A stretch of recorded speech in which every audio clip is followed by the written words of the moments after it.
Let me tell you, as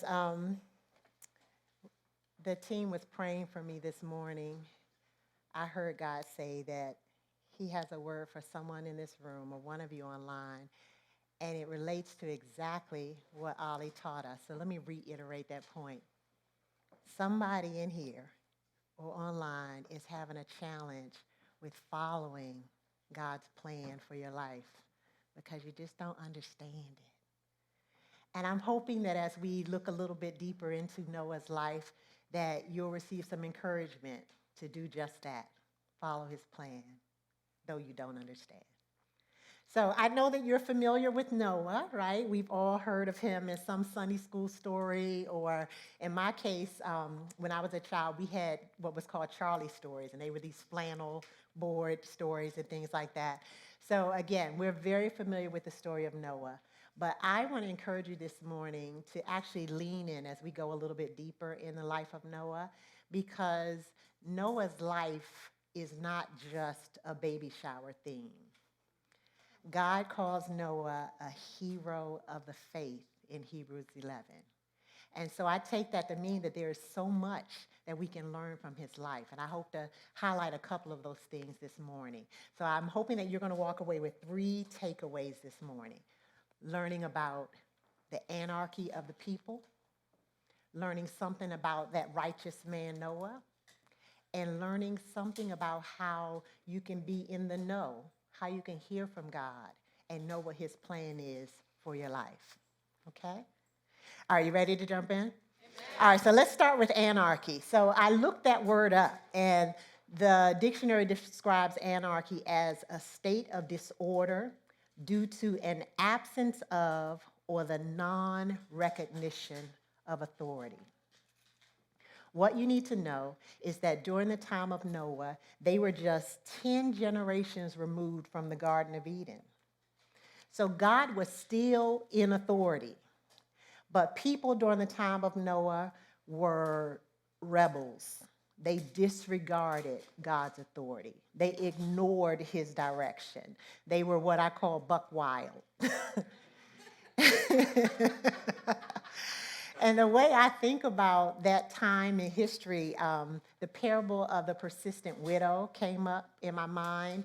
And so that's found in Luke 18. And there's a verse that talks about the judge in that parable. It reads, "There was a judge in a certain city who neither feared God nor cared about people." So when you're in a place where you don't fear God, you're not worried about consequences, you do whatever you want, and you don't care about people, you don't care if your actions hurt anybody, you're just buck wild, you're just doing whatever you want. That's the state of the people during the time of Noah. When I was talking with Pastor Jen about this as I prepared, she gave me the example of the time of the Dark Ages or the Crusades, when there was this extreme depravity in people. They did all manner of evil.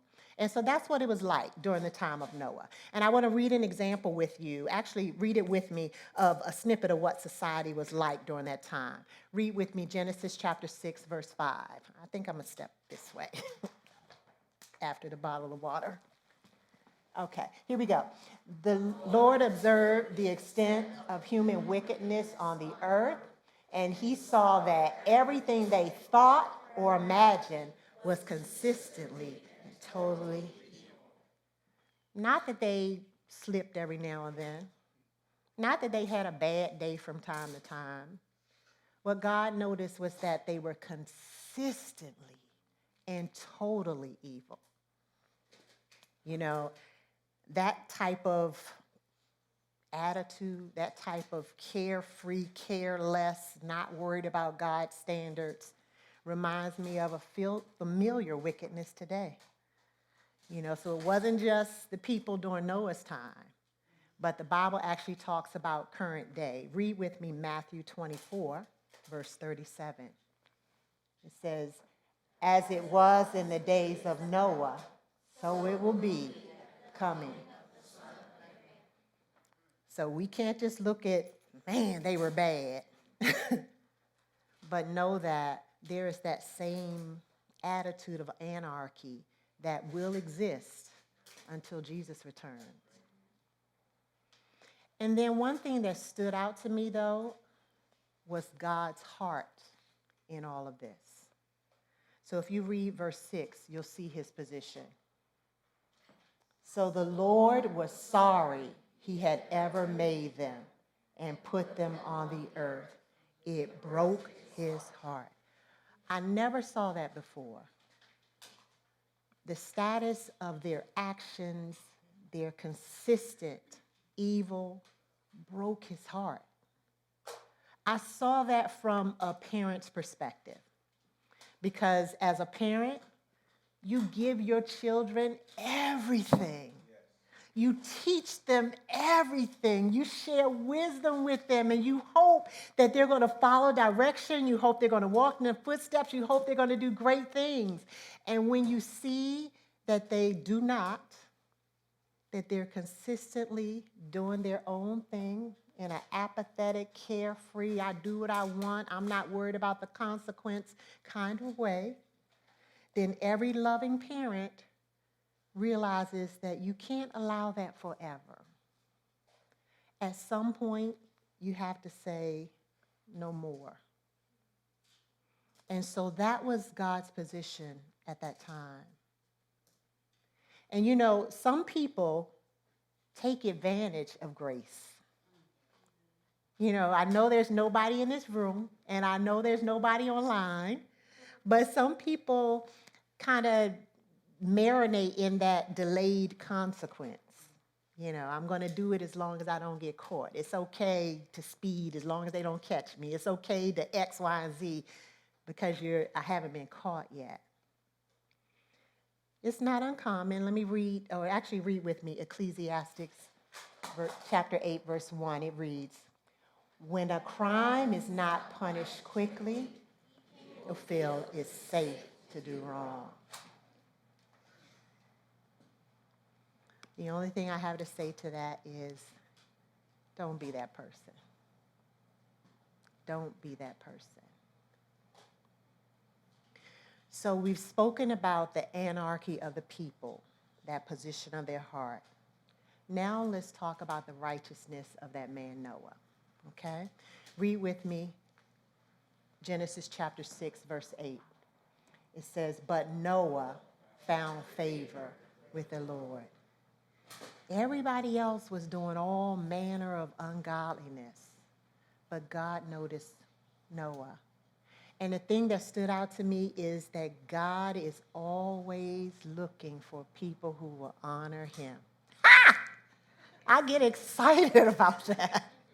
Because no matter how bad it gets, sometimes you feel like, God, do you see I'm trying? And he does. Noah found favor with the Lord. And I want to let you know that Noah was not perfect. As you know, there was only one perfect man, and it was not Noah. If you read later on in Noah's life, you'll read that he got blackout drunk. He did a whole lot of, things that he shouldn't have done.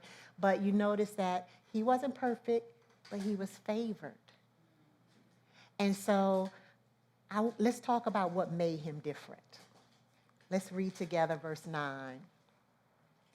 This is the account of Noah and his family. Noah was a righteous man, the only blameless person living on earth at the time. Stop right there for just one moment, because I want to highlight righteous man. Righteous simply means in right standing. So that doesn't mean that you don't fall. It means that you stand back up. That doesn't mean that you don't make a mistake and turn away from God. It just means you turn back and get in right standing over and over and over again. So again, Noah was not a perfect man, but he was considered righteous by God because he was sincere in his desire to do God's will. I like the way that Pastor Jim put it last week, and when she said, and I'm maybe misquoting her a little bit, but she said, walking in the light does not mean free of sin, but free of secrets.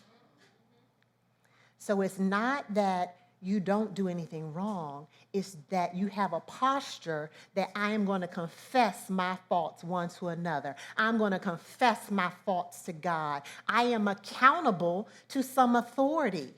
And I keep coming back to get in right standing with God. That's what made Noah righteous. That's what makes us righteous. And so let's read the rest of that verse. It says, come back right there. There we go. And he walked in close fellowship with God. What does it mean to walk in close fellowship with God? So one word that stood out to me was walk. I think so many times we're running in our lives. I'm a professional multitasker, and I'm sure I'm not the only one in the room. We're always doing a million things at once. But when I think about walking in close fellowship with God, that's a slow pace. That's a one-on-one experience. That's a stillness, a quiet, so that you can kind of hear from God. When I was working on this message, my husband and I were talking, and he used the military term, so I might get it wrong, but he said it's like maintaining comms. You're staying in close communication with the person who is giving you directions and instructions. That you're always listening. You're always waiting for your next direction. You're maintaining comms. That's what it means to walk in close fellowship with God. That you're quiet enough to hear. That you're looking forward to hearing from your authority. You know, I thought about when we first started having church in Black Box, and the firehouse is right next door. It would sound that alarm, and we would kind of jump or pause. But now, over the years, we've gotten so numb to it, we've tuned it out. I don't even notice it anymore. I asked Pastor, does it still go off? But it does. But we don't hear it anymore because you've tuned it out. And so I would encourage you, if you hear God sounding an alarm in your life, trying to say something to you, trying to get you to do something, to step out, to do a plan that you don't understand, please don't tune him out. Walk in close fellowship so that you can hear what he has to say. And then the outcome of maintaining comms is the third point. You get a chance to be in the know. You get a chance to get insight directly from God. Read with me verse 13. It says, so God said to Noah, I have decided. Pause right there. God let Noah in on the plan. He said it directly to him. He told him what he was planning to do for his life and for the lives of everybody else. He was in the know because he walked in close fellowship with God. And so when we do that, God has an opportunity to share his ideas, his plans for our lives, and gets an opportunity to challenge us to do some things that we never got a chance to do, that we never thought we would be able to do. So here's my testimony. Y'all know it. So I will tell you, about a month ago, my husband and I were leaving church, and we're driving down the road to home, and I got a little afraid because I felt like God gave me an idea of how Bridge Church is going to continue to grow and what that means for worship. And I thought, I kind of countered back to God, and I was like, but God, I'm not a musician. I just like to sing in the audience. But God said he's going to use that. And then I think about people like Pastor Rick, who's deaf in one ear. And yet God is using him to work sound and the tech booth and a whole lot of other things. And then I think about even Leroy, who is a God-made introvert. And God has him working connections and talking to people. And I'm sure, I am sure that if I ask any one of you or any one of you online, you can put in the chat some way that God has used you in a way that you never thought would be the case. But it is because you said yes to walking in close fellowship. You're listening to what he's telling you to do, and you're making a decision. I'm going to do it, although I don't understand. So as I was studying this week, I came across a pastor who was preaching on this subject, and he gave a wonderful example about the difference between our expectations and the reality of what it is when God tells us to do something, when God has a plan for our life. And he used an IKEA analogy. So when God tells us to do something, we think it's going to look like this. Yes. All right, God, you telling me to do it. I'm going to step right in. It's done. But you know, the reality is God's plan usually looks like this.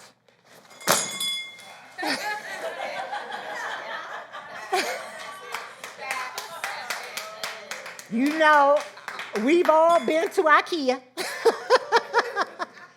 And we know that that plan doesn't start like that. That plan looks more like this. And so that's the reality. In order to get to the plan that God has for your life, we're going to have to follow some directions, some foreign language directions. And actually, that's what Noah had to do, because what God was about to tell him was foreign to him. He had no concept of how he'd get to the end. So read with me verse 14, because God is about to give him directions.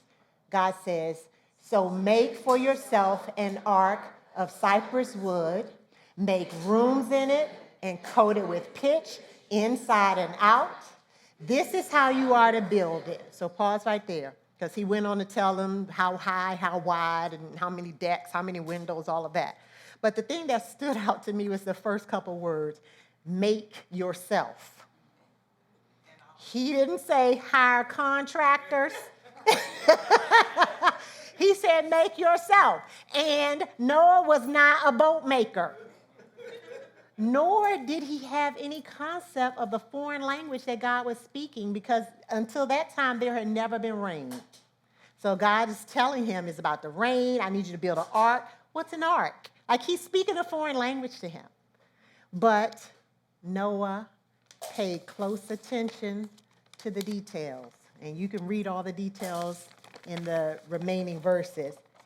And then one thing you need to know, though, in following all these steps, if you've ever done an IKEA project, it always takes much longer than you thought.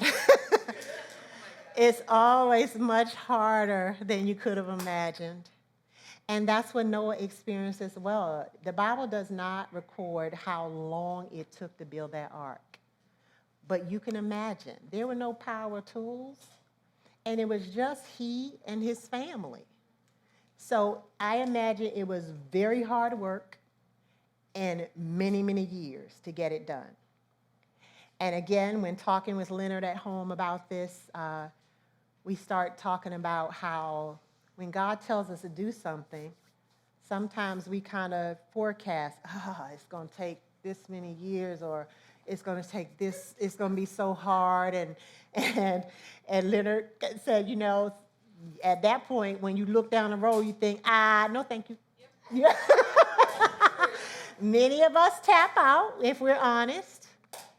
And what I like to call that, though, is a toddler tantrum. Because spiritual maturity has nothing to do with age.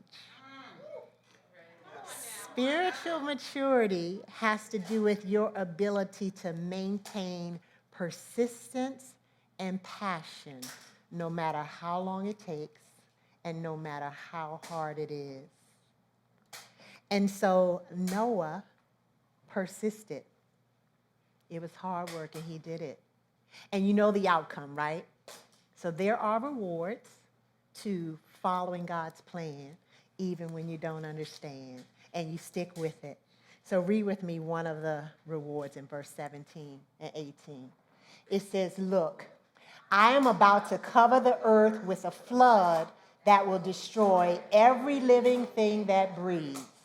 Everything on earth will die, but I will confirm my covenant with you. So enter the boat, you and your wife and your sons and their wives." You need to know that only 8 humans survived the flood. Noah, his wife, he had 3 sons and their wives. And the thing that stood out to me is if you follow God's plan completely, then everyone connected to you is going to benefit. I love that thought. If you decide to be righteous, if you decide to walk in close fellowship with God, if you decide to maintain calm, everybody connected to you is going to benefit. There's one other benefit I want to share with you in verse 20. Read it with me. You are to bring into the ark 2 of all living creatures. So stop right there for a moment. When I first read that, I thought, I cannot imagine how Noah was going to go, because again, no cars, and get every single, how are you going to get 2 of every bird? How are you going to go and get 2 crocodiles? How does that happen? It sounds good in the story, but how does that happen? Read on. 2 of every kind of bird, of every kind of animal, and of every kind of creature that moves along the ground will come to you to be kept alive. Woo! Did you hear that? I never noticed that before. The word said he'll bring them to you. Following God completely, the benefit is you position yourself to witness miracles. I imagine Noah became like a GPS. Wherever he moved, they came to him. Wherever he moved, they came to him. God can work out all the details once he realizes that you're willing and determined. So the last thing I want to leave with you is this, verse 22. Noah did everything exactly as God commanded him. When you think about this multi-page direction for this one little project, I think about the fact that Noah may not have understood it. He may never have done it before. And despite how long it took, or how hard it was, read it with me again. Noah did everything exactly as God commanded. So I want to ask you, what about you? Put up the last slide. Do you listen completely to God? What about believing him? Do you believe him completely? And finally, do you follow him completely? We want to pray for you. So I'm going to invite you now just to close your eyes. And I am going to ask you to raise your hand to one or more of these prompts if it applies to you, because we want to pray for you in each of these areas. So again, you may raise your hand to just one, or you may raise your hand to multiple. But with all eyes closed, raise your hand if you can honestly say, God, I'm having a hard time listening to you completely. It's hard for me to hear you. This is just not an easy thing for me to do. Raise your hand if you say, I hear you, God, but I'm having a hard time believing you. It sounds impossible. It's just too hard. I can't really wrap my head around it. I know that you can do all things, but I have a hard time believing you completely. And then finally, raise your hand if you say, I hear you, God, and I believe that you're going to do this thing in my life, but I'm having a hard time following you completely.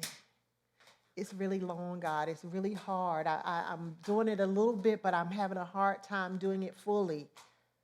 I want to follow you completely. Can you help me? I see your hands. Keep your eyes closed and let us pray for you. Jessica, would you come and pray?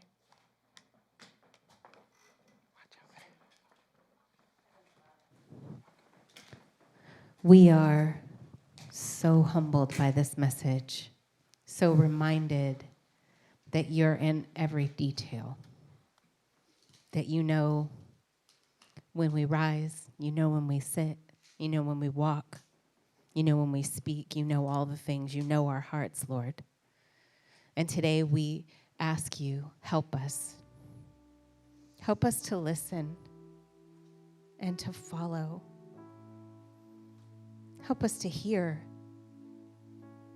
Lord, I would ask for our congregation, for all of us here, for me, God, that you would help us to quiet the noise of our lives and of the world and the demands and the constant pulling and tugging.